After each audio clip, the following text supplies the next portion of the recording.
a transversal is a parallel line, or is two parallel lines that gets cut through by another line, and that is the transversal.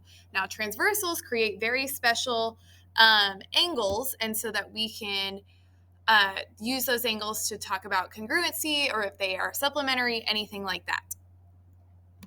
So some of the angles they create are supplementary angles, and those are angles that are right next to each other. So you can see that this green and yellow one are right next to each other. And when angles are right next to each other, or they're supplementary, they're going to add up to 180 degrees. Corresponding angles are angles that are on the same position. That means they are on the same side of the transversal. So see how they're both on the left here, and they're in the same position. So this parallel line, it's on the left and on top of the line. And then this parallel line, 5, is also on the left and on top of the line. So they are in the same position and they are congruent. Alternate interior angles are between the parallel lines, meaning they're inside, but they're on opposite sides of the transversal. So they're inside the parallel lines, opposite sides of the transversal. They are also congruent. Alternate exterior angles are outside of the parallel lines, so they're outside of the two lines, and they are also opposite sides of the transversal. They are also congruent. Vertical angles are diagonally across from each other, and they are also congruent.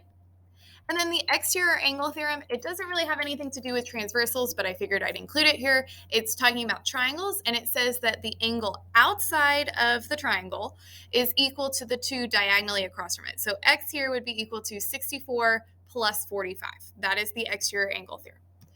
So let's practice filling in all of these missing angles using our angle rules that we talked about. So these are two parallel lines. I have a line that cuts through it, so that's a transversal. So let's start with 154 is the one I told you, and angle 1.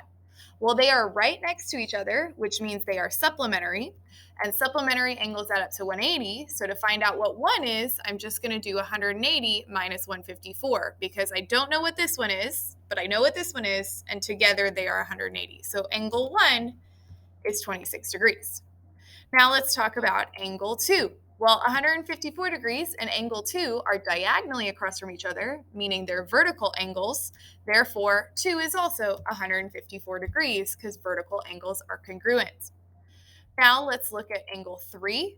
Well, angle 3 and angle 1 are diagonally across from each other, so they are also vertical angles and they are congruent. So 3 is 26.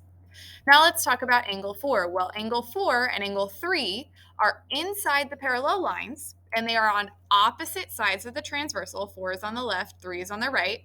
So they are alternate interior angles, and alternate interior angles are congruent. So angle 4 is 26 degrees.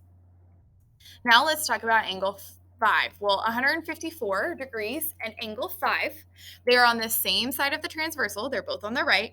154 degrees is on the top right of its parallel line, and angle 5 is on the top right of its parallel line. So they are corresponding angles and therefore congruent. So 5 is 154 degrees. Now, angle 6 and 154 degrees are outside the parallel lines. They are on opposite sides of the transversal, so they are alternate exterior angles, which are congruent. So angle 6 is 154 degrees. Angle 7 and angle 1 are also outside the parallel lines, so they're exterior angles. They're on opposite sides of the transversal, making them alternate exterior angles. So they are also congruent, and angle 7 is 26 degrees. If you think about this like a puzzle and just work your way through each angle slowly, you will be able to fill this out.